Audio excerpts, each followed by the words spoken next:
podcast made by basketball fans for basketball fans. From the hottest takes, news, analysis, and passion for the sport that we all love, this is the Fast Break Pod with Finn James and Will Tremaine. Welcome into the Fast Break Podcast, the podcast made by basketball fans for basketball fans. Finn James, Will Tremaine, back with another episode. Sorry for the hiatus, may I add. That is my fault. I was sunbathing in Australia for 11 days, so I wasn't able to get an episode in. Thankfully, to be honest, because there's a lot to unpack in this episode, breakers-wise. And I think I'm going to be more heated now in this episode than I would have been in the last one, so this is going to be far more fun. We're at episode 15. Will, of course, how do we start? Before all that, how was your holiday, Finn? Oh. Sunshine Coast, did it live up to the name? Yeah, nice bro. And sunny? Surprisingly, very sunny. Sunshine Coast, very sunny. Who would have thought? Nah, it actually rained quite a bit, but the thing with the sunny coast, you wake up and it pisses down with rain, and then it's beautiful for a day. It's real random because it's quite a tropical area. It's like 25 to 30 degrees every day. Sun was out. Got severely sunburnt on the first day. That was mean. I'm still peeling. My nose is a bit better now, but other parts of my body are a bit red. But it was a good break. However, it's good to be back, and it's good to be back behind the mic for the greatest podcast ever, the Fast Break Pod. But nah, it was a good break. I missed the boys. I missed hooping. I still watch the Breakers games, so I'm still a bit up to date on there. And NBA as well. I was trying to stay up to date with that too, and all the world news as well. So we'll start with that. Will, what's been happening in, last, 48 to 72 hours probably? Oh, well, we'll get you to lead off with a little bit of a cricket action. I know it's a tough topic to discuss, but do you want to break this down for us, Finn? What's happened? As a cricket fan, as a Black Caps fan, this is just not what you want to see after a 3-0 sweep in India. So one of the biggest Black Caps success, one of the biggest New Zealand cricket successes. Obviously, the England Test series that started about 2 weeks ago. The second test just finished. They lost the first one pretty convincingly. And while the second one, same story, even worse. England defeated the Black Caps after 2.5 days by 323 runs. Crazy. Sounds like a lot in cricket terms. I'm not too sure on my cricket knowledge, but yeah. Let's just say they absolutely killed us. We looked out of place. Devon Conway, not in good form. Russian Ravindra didn't play the best. Will Young got left out of the squad for 2 games in a row, which I do not agree with. But there's one more game, I think, starting next Saturday on the 14th, down in Hamilton at Seddon Park.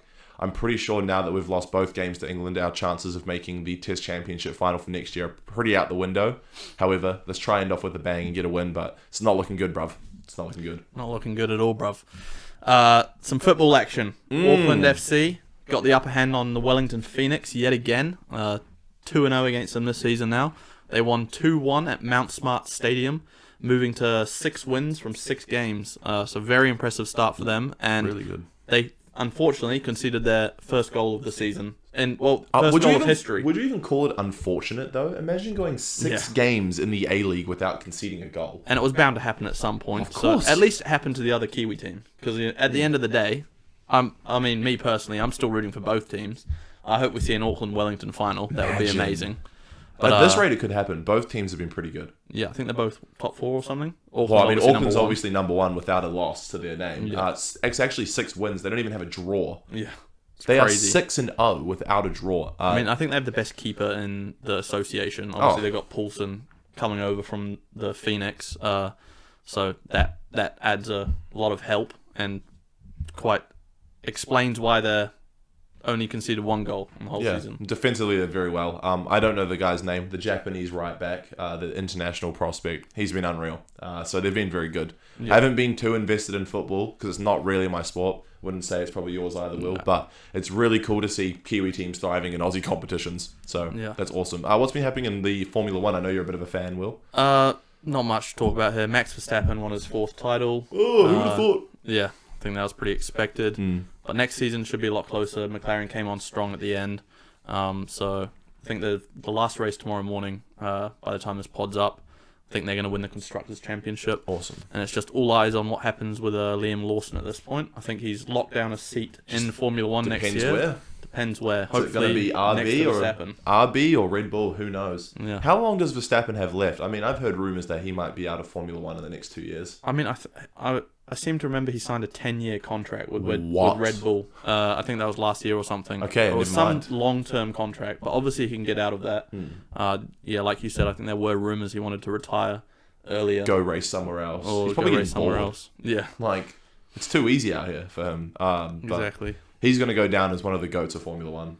100%. He could already be up there. He already is, yeah. It's insane. It's insane. Bit of UFC, MMA action, Will. I know Yep. you're the guru. Nah, MMA guru? That name's already taken. My bad. But yeah, UFC just took place earlier today, about 2 hours ago from when we recorded this. This one was for the men's flyweight title. Alejandro Pantoja from Brazil, defending his belt against Kai Asakura from Japan. It was his first fight in the UFC, this guy. Oh, cool. We got a title fight in his He first got a title fight. fight in his first one because he's a very big name over in Japan. But as expected, well, I personally expected this to happen. Pantoja went in there, kind of showed him the levels of the game and submitted him in round 2. And then also in the co-main event, Ian Gary versus Shavkat Rakhmonov, 2 undefeated prospects. This was a title decider who's going to fight for the belt next. And it was a very close back and forth fight with Shavkat coming away with the unanimous decision in the end. So yeah, that's all for the UFC. We won't So stop, far. though. I don't want to stop, though, Will. Something very close for home that I think you deserve to shout out on the pod this week. What happened last night in the grassroots MMA land of Auckland, New Zealand? Yeah, so I mean, I've been posting it all over my socials. I'm sure there's probably some people out there who are a bit sick of seeing it, but I don't care. I've no apologies to anyone because it's my brother. Biggest fight show in New Zealand, Shuriken Fight Series. My brother got the call up to this show, which is massive for him. So proud of him. And he managed to come away with a split decision win over a tough opponent, moving to 3-2 and securing his future with this promotion. So Awesome. massive for him. And I also want to shout out the bro Sukman. He trains with my brother, close friend with my brother Cameron. He got a massive first round knockout within like a minute. Quite crazy. The whole crowd went crazy for it. So shout out to him, and shout out to all the fighters on Shuriken Fight Series. It was a great night of fights. That's a great card. It's cool. It's a really good event. Me and Will had the opportunity of sitting ringside back in, I think, April or May, Yeah. courtesy of a drinks company giveaway that we won. And I'd say that's probably one of the most fun I've ever had at a night, sitting ringside, Ringside. with a collection of unlimited alcohol. That's all that needs to be said about that night. There is no evidence of anything happening after that, but it was very fun. So, massive shout out to Will's brother. Congratulations to the Extreme MMA boys down in Pukekohe. I think this is cool. And just, it's great to see the people closest to us succeeding. So it's awesome. The next one's up. The next one's up. Anyway, before we get into the NBL, we said we would do a little bit of a Freddie Gillespie tracker, because I'll be honest, we had our fair share of things to say about Freddie, didn't we, Will? Yeah. I mean, we slandered him a bit when he first came along, but I think we kind of fell in love with him as the season went on. Pause, agree. but yeah. Nah, no pause. Resume.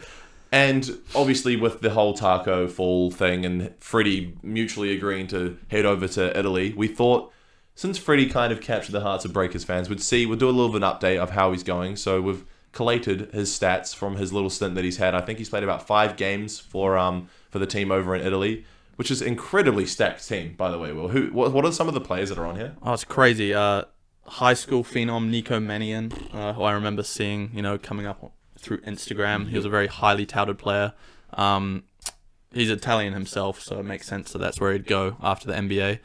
Nikola Mirotic, who was an absolute bucket. Who did he play for? I think Pelicans, he was on the Bulls, Bulls, a few other teams too. And he probably could still be there. Armani Brooks as well. Great player. He had a stint in the NBL as well, and he was dropping buckets in the G League for a while. Had a few games with the Rockets, I think it was. He's on that team as well, so it's a stacked team. And Freddie, what's he averaging, Finn? He's only averaging 8 points, 2 boards, 2 blocks and 2 steals though, which I think is huge. That's why he's there. And only 19 minutes of game time. So his stats are actually better than they were on the Breakers. With in less a minutes. far harder league with less minutes, with a stacked team. So shout out Freddie. I'm really happy he's thriving. And I just hope that his basketball career continues to go well. And whatever happens with him over there, I'm sure we'll keep you guys updated. But for the most part, we're going to probably park it there for Freddie. But if anything we hear happens over there, we'll be sure to keep you guys updated, because I thought Freddie was a big part of the reason why the Breakers did good this year, and it sucked to see him go. However, it's cool that he's thriving. And I'm sure there's a lot of love between some of the Breakers boys and him still, so it's awesome. Yeah, nah. Very proud to see Freddie still showing out. Wish he was still on the Breakers. Yeah. Sad that we had to let him go. But speaking of the Breakers, a little bit of a table update, Finn. It's been 2 weeks since the last episode. The Breakers have played 4 games in that span. We'll get a little bit more in-depth with it, but obviously they lost all 4 of them, dropping us to... Where are we now on the ladder, Finn? So we've dropped to 5th on the ladder. We were perched 1st and 2nd for quite a while on that really good run we had in the last month. But yeah, we've dropped to 5th on the table. We're not going to go through all the games of the rounds in this episode because there's a lot to unpack in Breakers land. And obviously, with no episode in the last weekend, we thought we would focus purely on the Breakers. But Melbourne United are atop. Not surprised. They're 12-5. Looking really, really, really strong. Jack White continuing to prove that he is one of the best players in this league. Rob Lowe, still at his ripe age of whatever, 30-something, still looking like a really integral piece of basketball. And the Illawarra Hawks, obviously Justin Tatum's team, Tyler Harvey, just playing some really, really good basketball. So they're sitting in 2nd. Sydney and Perth above us as well. So we're still in the play-in tournament, but things aren't looking good.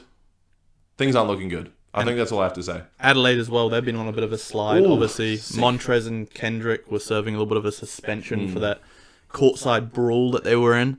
And also, DJ Vasiljevic has been out with injury, so they've gone on a bit of a slide, but I'm sure they'll bounce back once they've got all their top 3 guys back, Finn. Yeah, and you know what's also surprising? Southeast Melbourne, a team who we thought was going to be a wooden spooner this year, obviously getting rid of their coach, bringing in the young gun from America. They've slotted into the play-in tournament sitting at 6th with 7 wins and 8 losses just behind the Breakers. So very surprising. I think we did predict that there was a chance Southeast Melbourne were going to probably turn the season around with a stacked roster with the likes of Matt Hurt on their team. With a new coach, it seems like things are starting to click over there in Southeast Melbourne, so that's really cool to see. But this is also worrying for the Breakers. Oh, yeah. Seeing them slide, they're up to 6th now. They're only 1 loss behind the Breakers. And then Adelaide being outside of that play-in tournament, you'd have to imagine they're going to jump back into the top 6 at some point. Where does that put the Breakers? We're in a danger zone right now where we really could are. be falling out of that top 6. But yeah, we'll get into it, Finn. 4 games to break down. 4 Yeah, all of them very painful, but let's get right into it.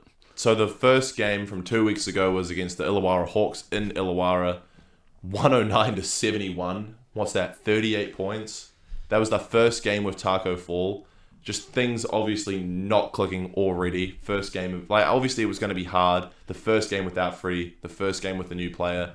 But the other team, Illawarra Hawks, killed us. Tyler Harvey, Trey Cal, very good performances as always. PJC, still doing his thing. I think, although the Breakers have been on a slide, we'll get into this at the end, I still think PJC is leading the MVP race. Yeah, I think he's just consistently shown that he does not have bad games. And like you said, he's way up there in the MVP race. A few other guys who we'll get to who have jumped up there as well. Bryce Cotton specifically, that we'll break down in a second. But yeah, this one was tough to watch. 38-point loss. I remember watching it and I was feeling, oh no, is this the start of the slide, Yeah. Finn? And there was a bit of foreshadowing by the looks of it. As you said, Tacko's debut didn't really impress in any aspect of the game, to be perfectly honest. The only impressive thing from him was he had 3 blocks in 10 seconds, Yeah. which was pretty crazy, Finn. But also we had Mojave King returning in this one, which was good to see. He Yeah. was our second highest score with 11 off the bench. Yeah, let that sink in. Second highest score Crazy. with 11, and it was on 2 for 10 efficiency as well. Things weren't looking good, and like you said, a bit of foreshadowing as we head into the second game against Perth. If you see Breakers 112, you think that's a win. Yeah. If you think the Breakers are putting up 112 points in a game, you think that should be a bit of an easy win.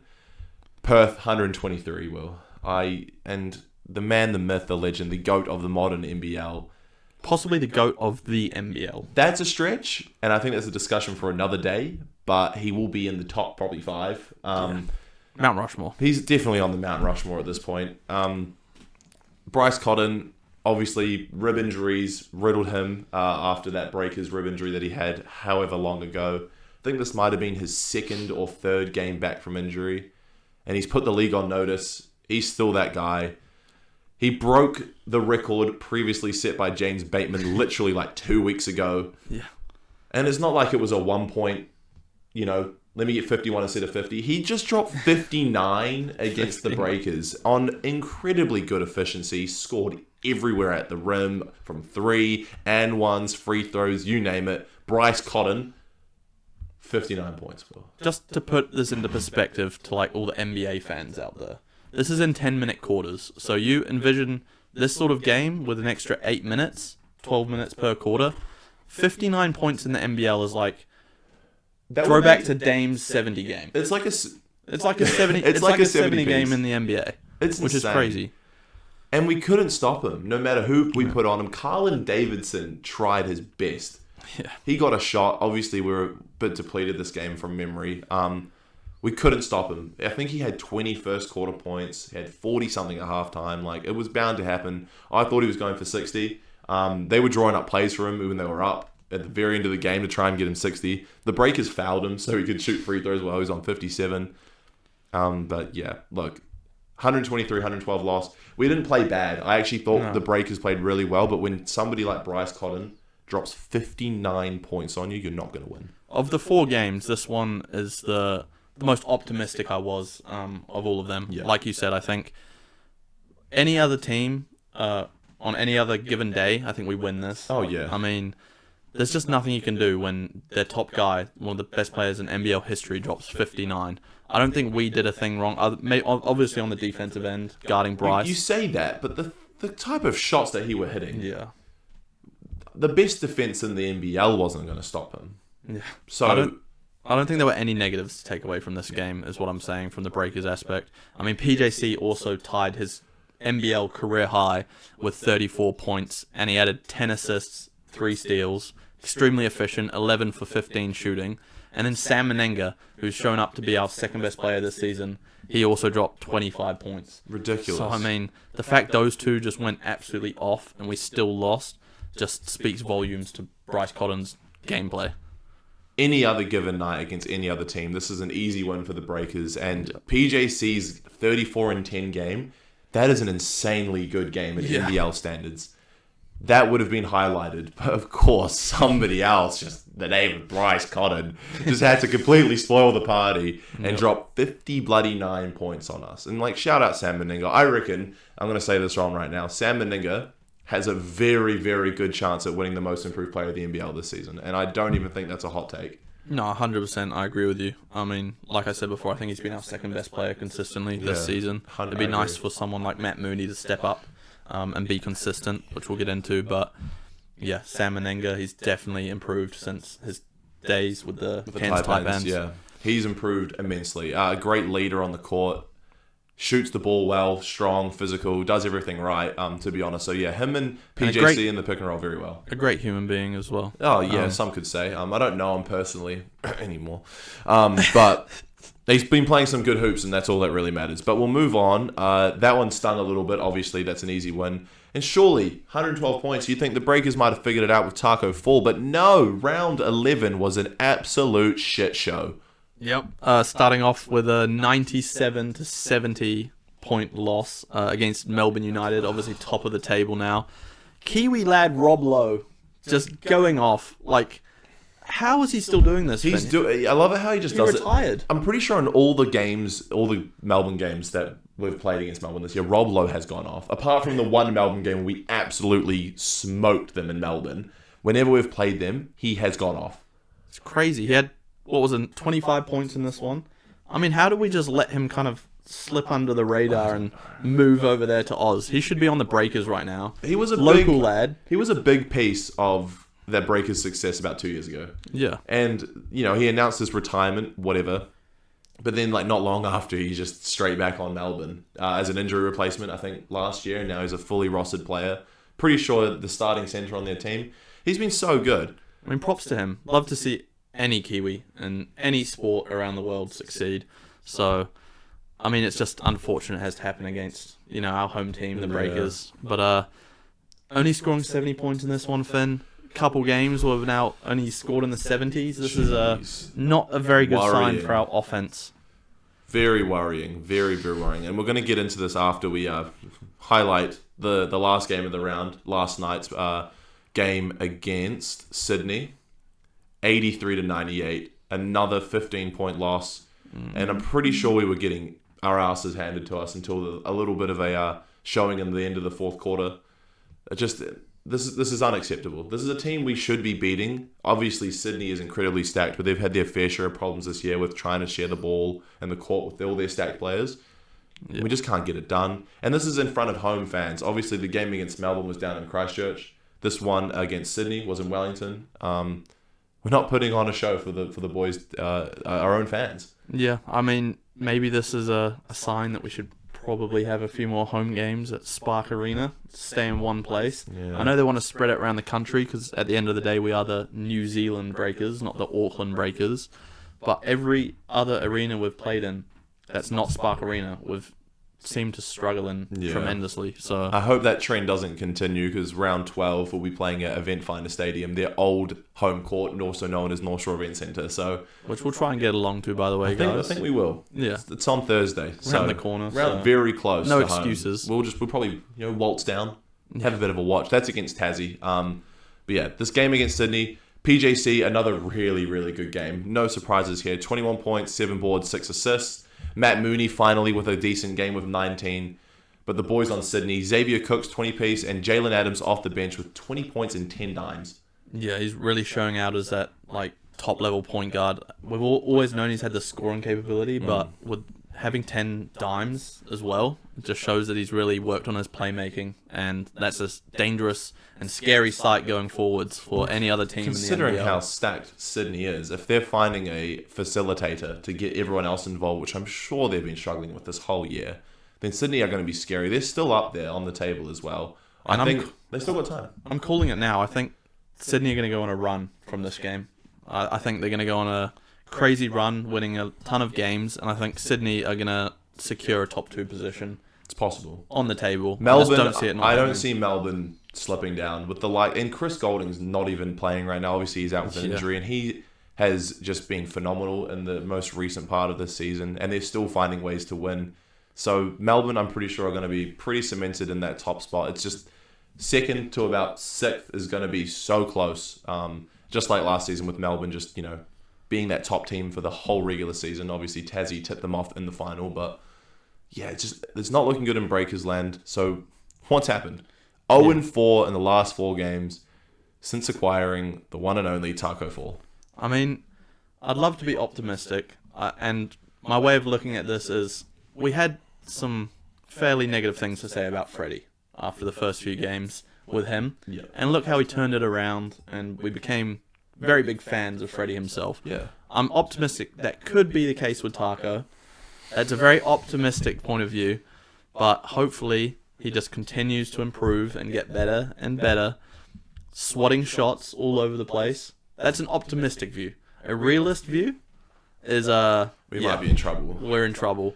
Sam Menenga's obviously our starting centre going forwards, and he's playing phenomenally. But Tacko Fall, as our main backup guy, he really needs to step up. At the moment, I'm pretty sure is on minutes restrictions, playing only about max 15 minutes a game at the moment. Yeah, I mean, let's talk about what aspects of his game are really hurting us. Obviously, he's 7'6". He's not going to have a problem protecting the rim inside the paint and grabbing boards. But what areas is he lacking in, Finn, that's kind of hurting the Breakers? This is a completely different style of basketball to the rest of the world. We have discussed this so many times, Will. Tacko Fall, in my opinion, does not fit the mold of the NBL. Somebody who is 7'6" and struggles to move his feet, he is a liability in pick and rolls. And that's the one thing that dominates this league is pick and rolls. Offensively and defensively, he is a liability. And we are struggling. When you have people like Bryce Cotton getting on balls with Tacko Fall on the court, we don't have the ability for Tacko Fall to go up and show as a 7'6" dude. So Bryce Cotton's coming off screens and pulling middies, 3-pointers because we're trying to fight over. And that's the downfall on Tacko Fall. Although, like you said, Will, probably going to be leading the league in blocks. I mean, you'd expect that. He's probably got over a foot on most people in the NBL. I mean, I don't know exactly looking at the teams, but who's the second tallest player in the league? He's probably only 7'1". Not even. I don't even know that. Rocco Zakarsky would be up there. Yeah. 7'3", 3 or So 2. Tacko's got about 6 inches on any other player at least in the NBL. Yeah. No one's going to put up a layup over him if he's standing right under the paint. But like you said, I mean, for the fans who'd say, Finn, why don't you just chuck it to Tacko Fall right under the rim and he just standing dunks as he can? They've tried that. What's happened? It's been horrible. So obviously the Breakers offense was so successful this year, in my opinion, Will, because it was fast-paced. We'd move the ball well, on balls, off balls, pick and rolls. When Tacko Fall is on the court, on offense, where are you seeing him 95% of the time? Right under the rim. Sweet. So how on earth is any of the other 4 players going to make a play at the rim? Yeah. If Tacko Fall is standing there with his defender going to be playing help. I mean, You can't use Tacko Fall in the pick and roll because he is far too slow to slip. He cannot shoot threes. he needs to learn how to shoot threes. He was knocking them down with I Show Speed a couple of weeks ago. He was. But yeah, It's rough. I think throwing it to him in the paint works occasionally, but is he uncoordinated? It looks like he struggles to catch the ball at times. yeah, I think so. And he's just so slow. Like the other thing which we really struggle with, I think, with him is he can't get up and down the court fast enough with all the other players And we knew in this coming transition. in too. Yeah. I mean, we say we score a bucket down the end of the court. Tacko would have been standing right under the rim. The other team quickly inbound it. Tacko's not getting back for the defensive possession. Not in time. So, yeah, it's not looking good. Hopefully, the Breakers can turn around, Finn. Obviously, lots of negatives these last 2 weeks. But maybe we can link that to the fact that Finn was in Australia. I wasn't here to support the boys from Exactly. the hometown, so Now he's back. We're going to go back to the winning ways. And we're good. it is rough. It is very, very rough. I hope we figure it out, because if we don't, we're in trouble and we're going to fall, and we're going to fall very fast, because this league is very competitive and very close. And other than Cairns, who have only got 3 wins, the mid-table is only about 1 win between every time. I think Adelaide has 6 wins and they are second to bottom. Yeah. So we are going to be in trouble if we go on a slope now. And we have time to figure it out, but Terry Copeland is an excellent basketball coach. We're going to be in for a dogfight, that's for sure. 100%. And round 12, Finn, we got another 2 games this week. We're just chucking them out there. It seems to be 2 every week at this point. Because of the US tour. Exactly. Who do we got this week? So like I said a bit earlier, the one at Event Finder this weekend against Tassie. This will be an interesting one. I think the Jack Jumpers have low-key been turning it around a little bit. Milton Doyle's been playing some good hoops. So this will be an interesting one at home. A team that we've always had a rivalry with, to be honest. It's always been a dogfight against the Jack Jumpers. And then Saturday as well, we'll be playing against the 36ers in Adelaide. I don't know if Kendrick Davis and Montrezl Harrell are back. No DJ Vasiljevic out with his hamstring injury for a little bit of time, but We'd be expecting a win in that one, I think, if we really want to have a shot in this top 6. I just don't know who's going to guard Montrez, though. Yeah. We can't put Tacko Fall on Hopefully he's Montrez. still serving a suspension for our sake. That would be good. On that Jack Jumpers rivalry, Finn, they should create a little cup for it or something. The Island Cup. Oh. You know, the 2 island teams, Yeah. when I think about it. All the other teams are on mainland Australia. Chuck it up there. That Who could be knows? quite fun. Might motivate the teams. There play definitely is a better. rivalry too, especially when the Breakers had to be based in Tassie over that COVID period. So Yeah, look, true. we're hoping for 2 wins. We need to get the season back on track. I don't know what the future looks like, obviously, with Tacko Fall, but he's going to play. He kind of has to. He's our 3rd import. Signed him for 2 years. Still trying to wrap my head around our front office's decision on that, but they know more than me, clearly. But at the moment, it's not working. Sorry, before we move on to the NBA, can we just quickly shout out Kareem Lopez? He's been looking really good. I think he's proving that he's going to be one of our top players next season. He struggled a obviously little we've got- bit in the stretch that we've lost in, but when He's we shown highlights, though. when we're good, he is really good. But as He's a young crazy at rebounding, blocks. He's just extremely athletic. I've been impressed. for a 17-year-old kid, bro, Yeah. unreal the way he holds himself on the court against grown men. So I think next year he's going to be excellent. I'm so glad we have him for 2 years.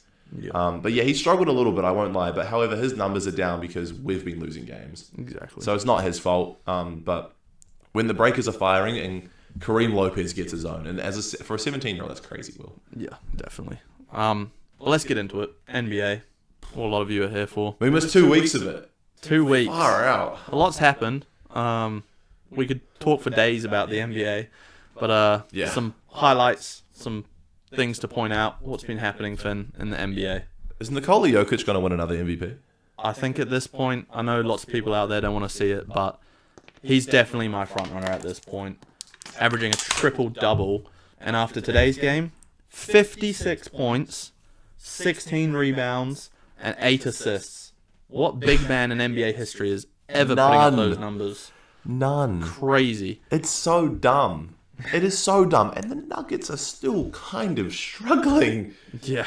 I mean, he's really stepping up this They season. have the best player on the planet. Yeah. It is not fair that he can put up numbers like this at 6'10", fat and slow. Like, he's shooting a career best from 3 this year too, and He's stepping up as the number 1 scoring option, I think, Finn. Because Well, he's he noticed. needs to. He needs to be. with no, like, for some reason, Jamal Murray just continues to regress. Yep. Obviously, Christian Brown and Aaron Gordon, like Aaron Gordon was injured, he's come back a bit. They've been shooting better from 3 this year as well. No KCP, I think, was a big loss, and MPJ as well.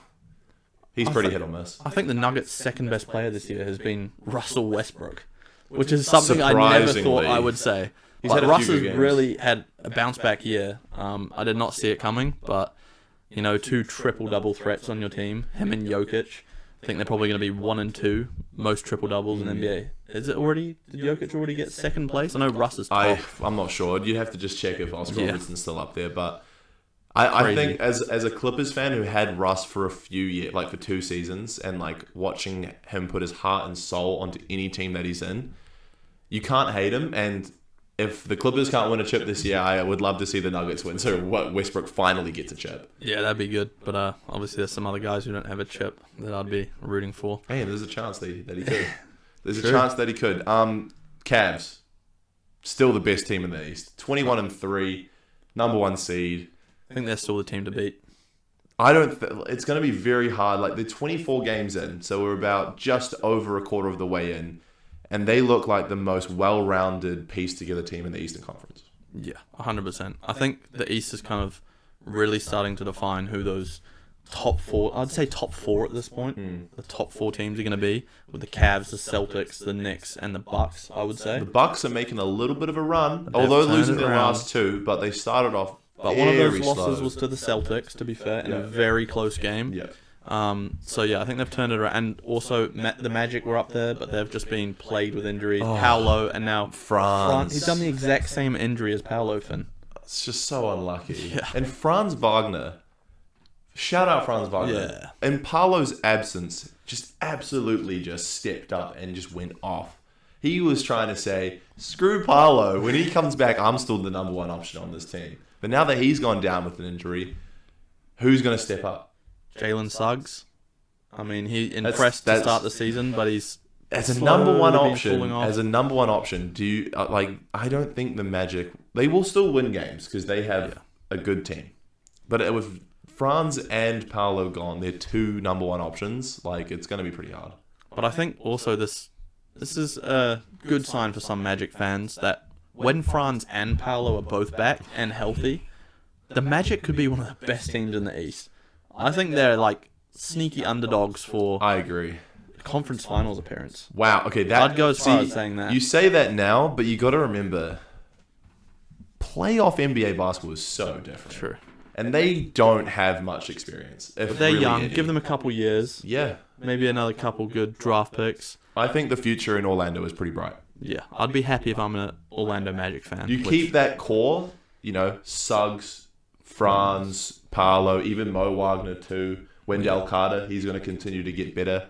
Anthony Black could become a really good player too. Obviously, he's been getting a few minutes here and there. Mo Wagner on the team is like kind of what the Bucks were doing with having the Nasus on the team, except Mo Wagner's actually good. Yeah. Mo Wagner's actually pretty good at tough. basketball. And He's actually obviously pretty tough. makes Franz happy, so Yeah, exactly. keep Franz happy at all. I wonder. costs. It'll be interesting to see if Cole Anthony somehow works his way back into this. Yeah. KCP there as well, who honestly hasn't. He's not looking like his Nugget self. Still a decent player. People though, forget but- Cole Anthony averaged like 17 a game over a season a couple years He ago. used to be a bucket. He was one of the best players in college, man. Genuinely, a great high school phenom too. But when you're on a team with like pretty guard heavy talent, it's pretty hard. But The Magic's doing really well. The Eastern Conference is so weak, though. Like, it still is. Top heavy. Top heavy for sure. Compared to the West. Jeez, the West. Let's get into the West. Obviously, OKC, I think, are the clear best team in the West at this point. I think so, too.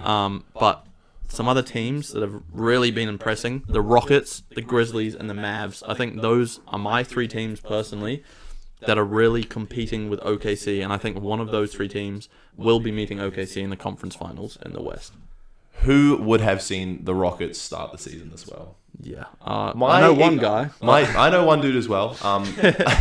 My expectations were like relatively mediocre for the Rockets this year. I wasn't sure how they were going to do. They finished 500 last year, which is huge for them considering the development they've gone through since their primes with like James Harden, Westbrook, and all them. But Jalen Green, Alperen Sengun, Fred VanVleet is having a really good year. They're playing some good basketball. Steven Adams there now too, of course. I think Steven Adams is single-handedly the only reason why the Rockets are this good. It's all because of Steven Adams, being a Kiwi guy. He just brings that aura to the team. So you heard it here first. But the Rockets are doing well. Shout out to the Rockets. Honestly, unsurprising. Ime Udoka, a very good coach too. It really looks like he's got this young core to work together, which is huge for the Rockets fans as well. Yes, I am talking to you, Luke Trafford. You're welcome. And the Grizzlies, Ja Morant. Yeah. Let's talk about it. I mean, I saw this coming. Who did The it? Grizzlies were so good 2 years ago when they had Ja. Before Ja's antics. And then as soon as Ja, bang bang, served a whole suspension for last year, and then got injured. But this year he's back. He's healthy. He's not throwing guns around and Instagram videos. They're back. They've got that great young big 3 with Triple J and Desmond Bane. I think they're definitely going to be one of the top teams in the West. And also the Mavs. Shout out the Mavs. Luka Doncic. Kyrie Irving has been unreal this year too. His shooting splits this year have been out the gate. Yeah. Like, they're a very good team. But let me circle back to the Grizzlies very quickly. They have some sneaky good players. Scottie Pippen Jr. as a backup point guard. He's tough. Why on earth is the Lakers so bad at developing young talent? Jay Huff as well. Both were on the Lakers. They head to the Grizzlies. Scottie Pippen Jr. as a backup point guard has actually been very, very solid. A triple-double this year. Jay Huff has been good. Zach Edey has shown glimpses that he's actually going to be serviceable, even though some people were a bit iffy whether he would be coming from college. They have a very good team. They're going to be hard to beat. Was Kobe Bryant the last good player that the Lakers developed? I mean, I'm just trying to think back. They had D'Angelo Russell, who wasn't very good when he started out. And then he got better on a different team. He got very good when he was on the Nets and then the Warriors. Brandon Ingram got good on the Pelicans. Lonzo Ball even got good on the Pelicans. Good on the Pelicans. Ish. Julius Randle got good on the Nets. He got the Pelicans as well. Pelicans, then the Knicks, one MIP. They might have struck gold with Dalton Connect though. Ooh, obviously had a very, very good stretch of games. Not very good recently, but the Lakers have not been good recently either. Yeah. They're struggling. Crazy because obviously that hot start, everyone thought, this is them, they're done.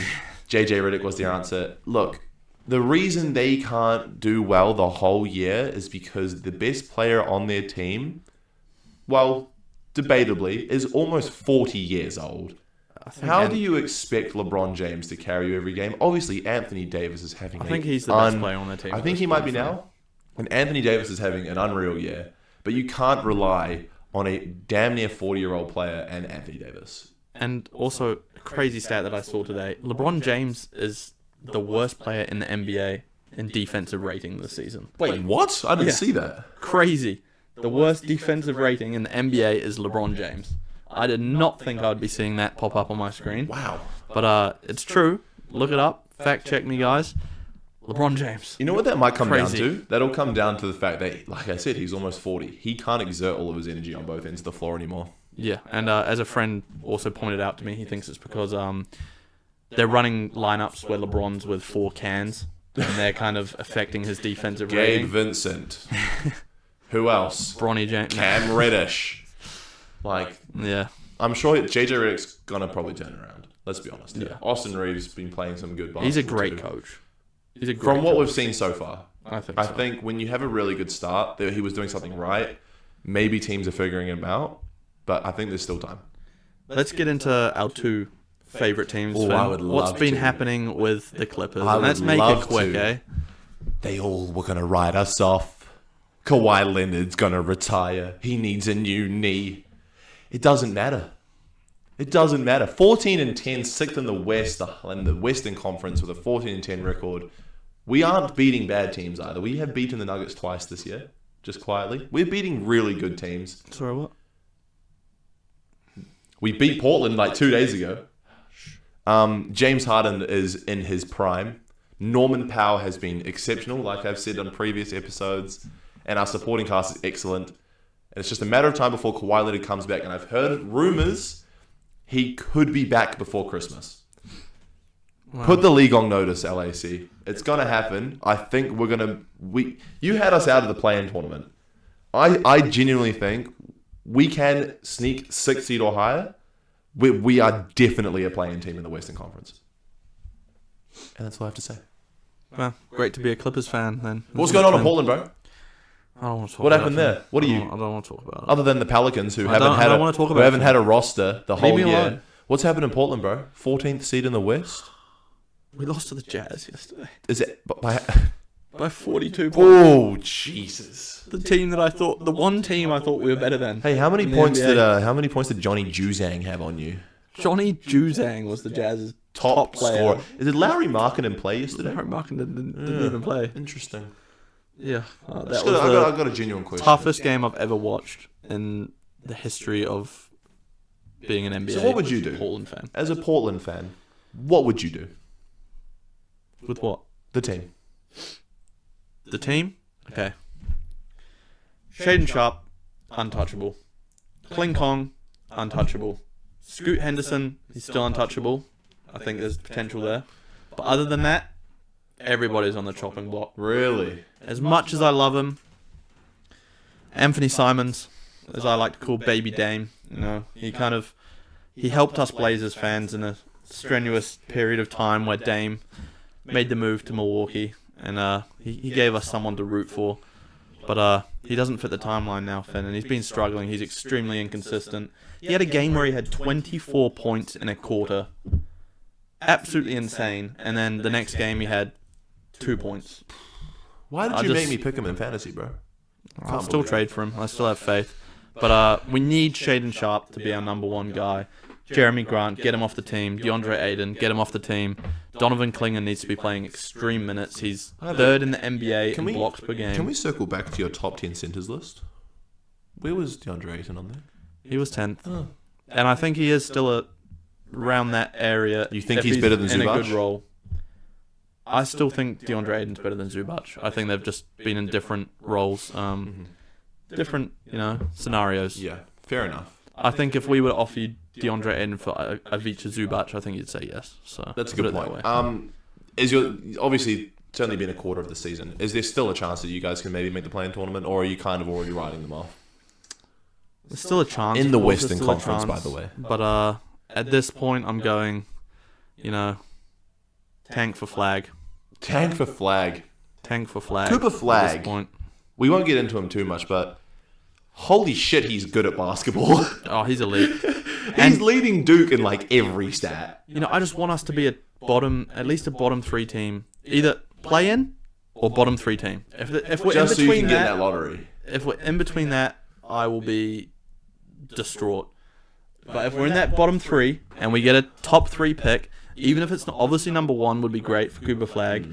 But there's other players. As long as it's top 3, there's 2 other players who have been really impressing me in college basketball. Ace Bailey and Dylan Harper playing for Rutgers. I think those guys are both going to be elite NBA players as well. So I'd be happy with any one of those 3 On guys. the bright side, though, at least the Thunder won't be getting Cooper Flag because the Clippers are actually playing good. Yeah. I was nervous, bro. I was nervous. Don't get too happy, Finn. You could go on a slide, Norman Our Powell. best player isn't even Who playing knows? yet, man. We're doing good. We're doing good. You're doing good. We'll give you your props. We'll end the episode. Well, one last thing. One Finn. last thing? I want us to do a little segment where we predict our NBA Cup Who's going to win the NBA Cup? Obviously, the pool stages are finalized. We're into the quarterfinals and then the semis and the final. We're going to go through real quick each game, predict who you think is going to win, and we'll come away with our champion for this year's NBA Cup. Starting off with the Bucks versus the Magic. Finn, who do you have? I think this one's pretty easy. I think the Bucks win this one because the Magic without their two best players. Yep. Simple as that. In agreement with you. Bucks, I think, going to wipe the floor with the Magic in that one. Yep. Knicks, Hawks, who do you got? This one's an interesting one, but I think the Knicks win this one too. Knicks? However, the Hawks could win. Trae Young he's playing some good basketball. DeAndre Hunter playing some good hoops since he's come back as well. Jalen Johnson. Jalen Johnson has been unreal this year. Yeah. So there's a chance, but I think the Knicks do win this one. Yeah, I think it'll be a close one as well, but I'll switch it up from you. I'll go with the Hawks. I'll say Trae has a crazy good game and gets them over the line. Dyson Daniels, shout out to him as well. He's been playing shout out Dyson. phenomenally. Great barrier thief, bro. Yeah, so you'll have Bucks, Knicks. I'll have Bucks, Hawks. Okay. Out west, Thunder, Mavs. Who you got? That'll be a good one. This is going to be such a good game. I'm Possibly torn. a conference finals precursor. Yeah. This is a hard one. I'm leaning more towards the Thunder though, for obvious reasons. I think they just have a better team. Yeah. I'm with you. I'm gonna go with the Thunder in this one. I think Shea is proving to be a clear top 5 player in this league. Obviously, the Mavs have Doncic as well, but who has been, I wouldn't say underwhelming, but not his best. This season. I think at this point in the season, I'd take Shea over Luka Doncic. I would as well. Yeah. I don't think that's a hot take. The last one, Rockets versus Warriors. I'm going to go with the Rockets in this one, Finn. Me too. I think the Warriors have been on a little bit of a hot streak, and Steph's been dealing with some injuries. Buddy's slowly starting to cool down from his incredibly hot start. Buddy's coming down to earth. And the Rockets are looking untouchable almost. They beat the Thunder a couple of days ago as well. Yeah, I'll go with the Rockets in that one. So leading into the semis, you'll have the Bucks Knicks. Who do you have winning that one? I think I got Bucks again. I'll have the Bucks Hawks, and I'll be going with the Bucks as well. Yep. I think Dame and Giannis, they'll step up. And out west, we'll both have Thunder versus the Rockets. And I think I've got the Thunder there. You know what? I'm going to go with the Rockets in that one. I think they beat them a couple days ago. They might be in their head. I'll go with the Rockets. Okay. Who knows? And then in the final, I have Bucks, Thunder. Who are you going to go with in that I one? think the Thunder just step up the Bucks too. But it depends who's going to stop Giannis. And Dame. Yeah. Make sure you mention his name, Finn. I'll have the Bucks Rockets. And of course, you know who I'm going with. I'm going with the Milwaukee Bucks. Damian Lillard to win his first ever meaningful thing. His first ever anything other than Rookie of the Year. No, he won the Bubble MVP as well, Finn. Do not forget that. How dare you? Bubble MVP. Snooze fest. The only player in NBA history to win that Bubble MVP. Damian Lillard, you heard it here. But that's our NBA Cup predictions. Let us know your guys down below and what you thought to this episode. Always love to hear your feedback. And tune in for next week.